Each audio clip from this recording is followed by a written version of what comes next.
জানেন কি একজন সুস্থ মানুষের কত ঘন্টা ঘুমের প্রয়োজন? প্রতি রাতে সময় করে না ঘুমোলে কি কি ক্ষতি হতে পারে? নিজের অজান্তেই কম ঘুমিয়ে অথবা অসময়ে শয্যা নিতে গিয়ে অনারোগ্য ব্যাধিকে আহ্বান করছেন না তো?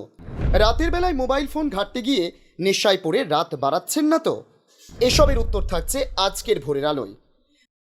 পর্যাপ্ত ঘুম না হলে একজন মানুষের বিভিন্ন শারীরিক ও মানসিক সমস্যা হতে পারে, যেমন ডায়াবেটিস, উচ্চ রক্তচাপ, স্থূলতা, হৃদরোগ, বিষণ্ণতা, উদ্বেগ এবং মনোযোগের অভাব। সাধারণভাবে একজন প্রাপ্তবয়স্ক মানুষের প্রতি রাতে 7 থেকে 8 ঘন্টা ঘুম প্রয়োজন। পর্যাপ্ত ঘুম না পেলে হতে পারে শারীরিক সমস্যা হিসেবে প্রথমেই বলতে হয় পর্যাপ্ত ঘুম না হলে হৃদরোগের ঝুঁকি বাড়ে। দ্বিতীয়ত, অপর্যাপ্ত ঘুম টাইপ 2 ডায়াবেটিসের ঝুঁকি বাড়াতে পারে। তৃতীয়ত, ঘুমের অভাব উচ্চ রক্তচাপের ঝুঁকি বাড়ায়। চতুর্থ, ঘুমের অভাব শরীরে চর্বি সঞ্চয় বাড়াতে পারে, এমনকি দেহের রোগ প্রতিরোধ ক্ষমতা কমিয়ে দেয়। মানসিক সমস্যাও হতে পারে, যেমন দীর্ঘস্থায়ী অনিদ্রা বিষণ্ণতার ঝুঁকি বাড়াতে পারে। এছাড়াও ঘুমের অভাব উদ্বেগ বাড়াতে পারে। সেই সঙ্গে পর্যাপ্ত ঘুম না হলে মনোযোগ দিতে সমস্যা হতে পারে। আবার ঘুমের অভাব স্মৃতিশক্তি কমিয়ে দেয়। প্রত্যাশিত প্রভাবেই প্রশ্ন, একজন ব্যক্তির কত ঘন্টা ঘুম প্রয়োজন? উত্তরটা খুবই সহজ। প্রাপ্তবয়স্ক অর্থাৎ 18 থেকে 64 বছর বয়সী মানুষদের সাধারণত 7 থেকে 9 ঘন্টা ঘুম প্রয়োজন। পাশাপাশি শিশুদের জন্য আরো বেশি ঘুম দরকার, যেমন নবজাতকের জন্য 12 থেকে 16 ঘন্টা,